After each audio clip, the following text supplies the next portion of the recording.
Hola Osvaldo, ¿cómo te va? Hola Guille, ¿cómo estamos? Bueno, hoy vamos a hablar en Par de Haces, vamos a hablar mucho sobre seguridad y justicia. Ajá. ¿Mm? Adelantamos que hemos sido recibidos por el ministro de Justicia en su despacho, Sí. el ministro de Seguridad y Justicia, Pablo Cococcioni, así que en el transcurso del programa vamos a estar emitiendo esa nota, Vamos a ¿no? estar porque evidentemente los hechos de inseguridad están creciendo en Santa Fe, más allá que las cifras oficiales indican una disminución en el caso de homicidios, pero sí, bueno, lo que vemos cotidianamente aquí en el noticiero de Veo, El en delito el predatorio. el delito predatorio, el ingreso a propiedades, así que vamos a estar hablando de este tema. Y hablando de justicia, un caso emblemático es el caso del profesor Juan Trigatti, ¿no? Sí.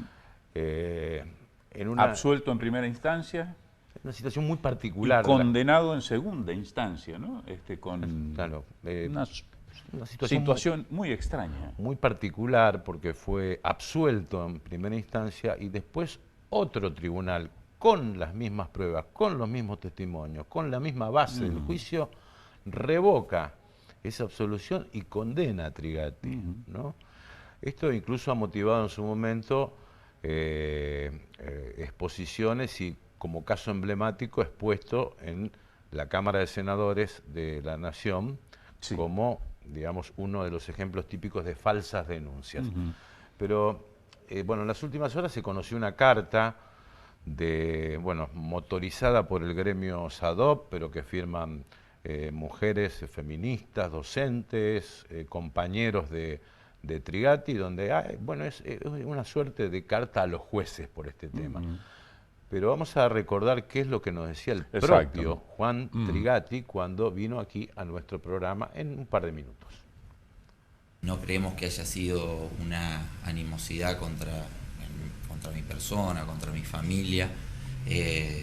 Incluso hablamos con muchos compañeros de trabajo en esto de que le podría haber pasado a cualquiera, digamos, que se dio por una situación mal abordada por la justicia, que eso es lo más indignante o lo que más le sorprende a uno, porque como decís vos, una falsa denuncia o a lo mejor una sospecha, ¿sí? que no alcanza a ser denuncia o que se convierte después en una denuncia por una mala operación de la justicia, de los operadores judiciales.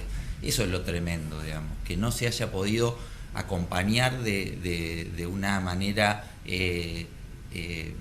donde se podría haber dilucidado de otra forma todo esto. Incluso ni siquiera con el resguardo de las cámaras, como decíamos nosotros, que es uno de los tantos puntos que ha dejado expresado el fallo judicial y los fundamentos, digamos, ni siquiera con eso que podría haber sido una prueba irrefutable, digamos, porque estaba a las claras las imágenes, se preservó por parte de la justicia. Y esto que decía Fernanda, en el caso de este proyecto sobre falsas denuncias, que no solamente está posicionado sobre aquellos que denuncian, sino sobre los testigos y sobre los peritos también.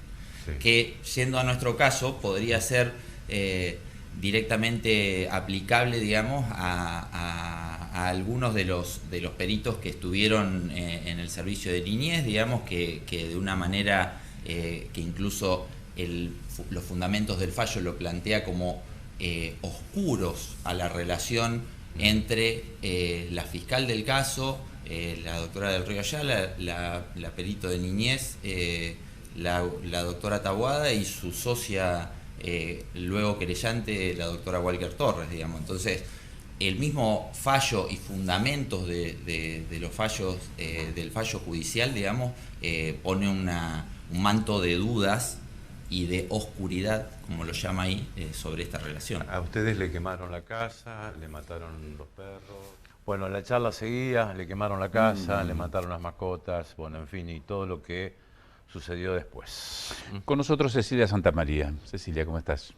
Muy bien, muy bien. Aquí estamos participando de esta temática tan compleja y de este caso puntualmente que nos interpela tanto a la docencia. ¿Por qué tan enfático el apoyo? Primero porque estamos en el sindicato convencidas de la inocencia de Juan Trigatti. porque aparte de esto fue demostrado, la expresión más clara es el fallo, la sentencia absolutoria del caso, y también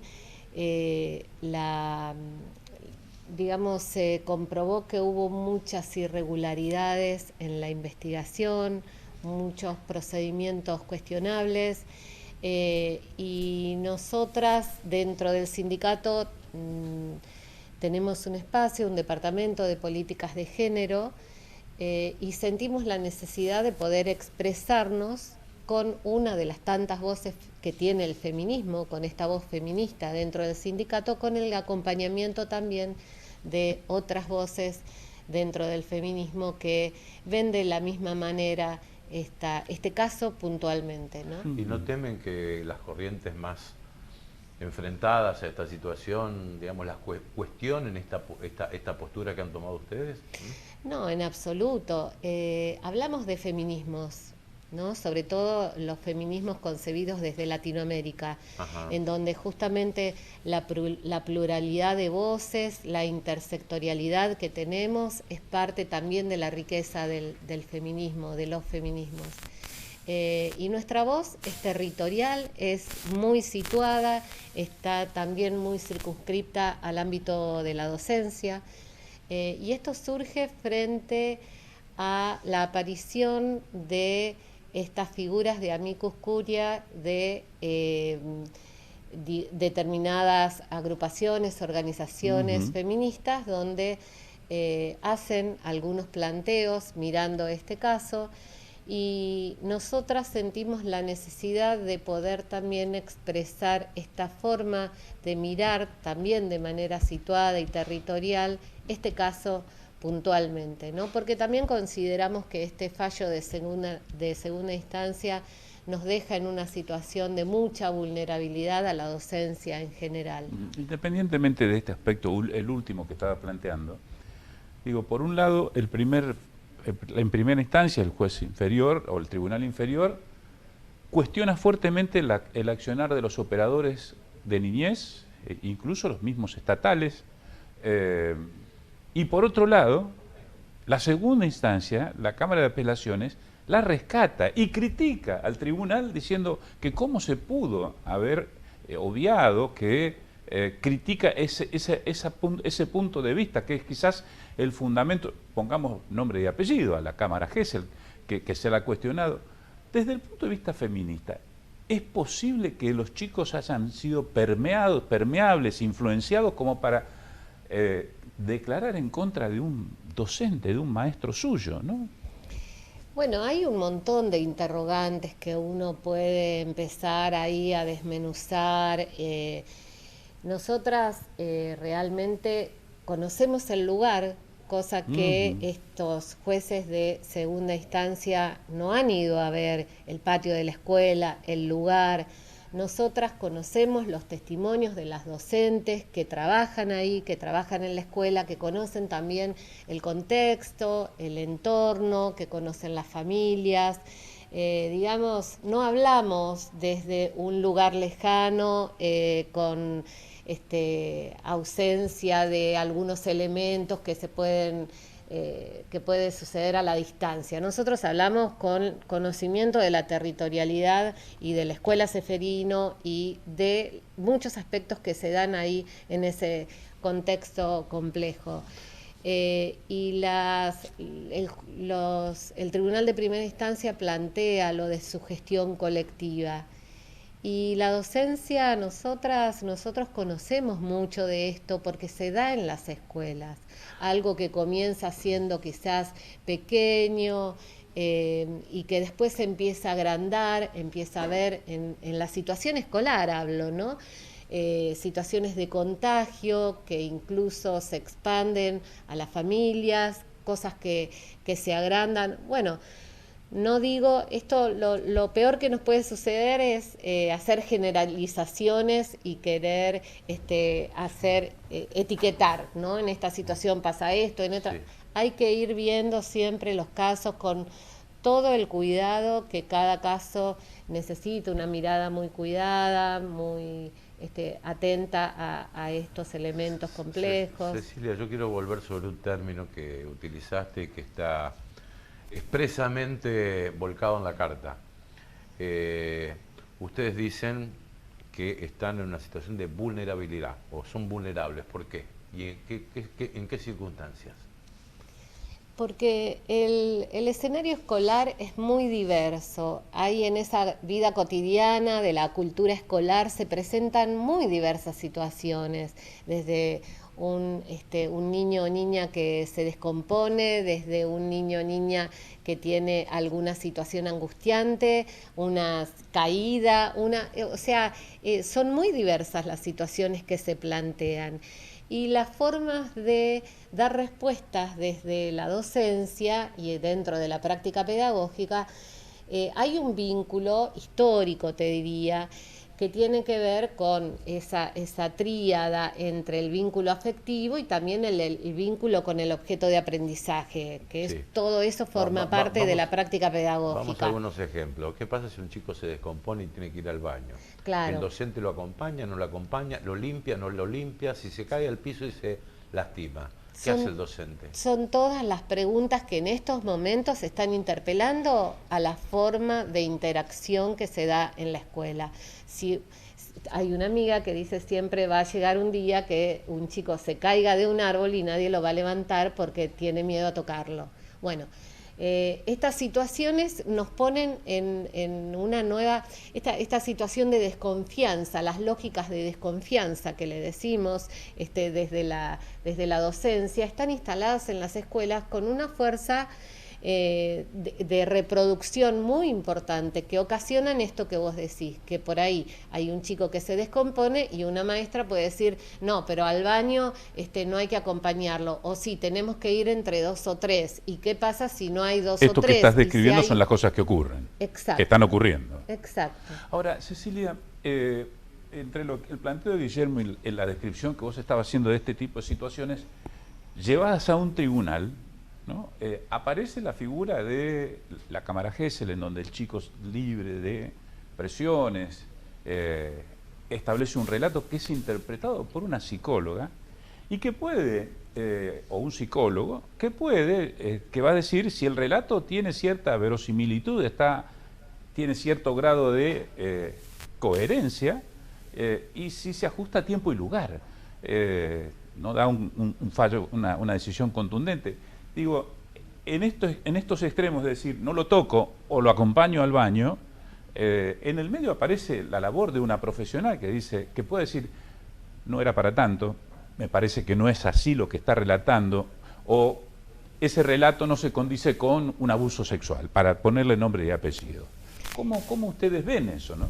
Claro, fíjate que en el caso de Triati hay una serie de situaciones previas a estas, la que vos señalás, en donde, hay nosocomios que intervienen, profesionales de la salud que intervienen y que van dando sus opiniones, ¿no? Esto, cronológicamente está todo descrito dentro de lo que nosotros consideramos una muy buena sentencia, la de la primera instancia, porque va haciendo esta evaluación no solo de la cámara Gesell, sino de otras intervenciones, ¿no? Nosotras lo que vemos es que la voz de las docentes mujeres en el juicio fueron absolutamente desacreditadas, tanto por la querella como por la fiscalía. Como así también las voces de las profesionales de la salud, mujeres también, ¿no?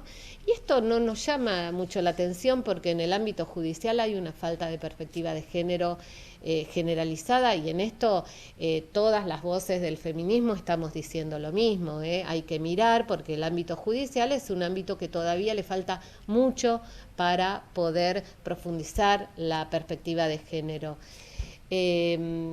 A nosotras, las docentes, nos han acusado de encubridoras, de un relato impuesto por las patronales o para encubrir a un compañero, cuando contrariamente en muchas situaciones somos justamente, esto lo decimos en la carta, ¿no? Somos las encargadas de recepcionar cuando en el aula podemos llegar a ver algún rasgo que dé cuenta de algún abuso intrafamiliar Cecilia, o fuera de la escuela. A partir de este caso y de alguna corriente de opinión también que se da en esta circunstancia, ¿han cambiado las prácticas pedagógicas o educativas en las escuelas? Es decir, voy a otro ejemplo, ¿no? Es decir, el profesor de educación física que ayuda a un chico o a una chica a hacer determinado ejercicio. Es decir, hoy en día, ¿han cambiado esas prácticas? Claro, por supuesto que han cambiado. ¿Sí? Por supuesto que han cambiado porque justamente, y esto va en detrimento de ese vínculo amoroso que media siempre entre el objeto de conocimiento, el docente, el alumno, y te diría institucionalmente, ¿no? En esas situaciones de aprendizaje. Por supuesto que ha cambiado porque la docencia también va asistiendo a estas situaciones en las que muchas veces aparecen denuncias que culpabilizan de algo que en realidad no sucedió. Y entonces esto abre un sentido de alarma para decir, bueno, hay que estar mirando cosas que antes no mirábamos. De todas maneras, frente a eso, lo primero es decir que, bueno, las prácticas tienen que profundizar y agudizar el cuidado.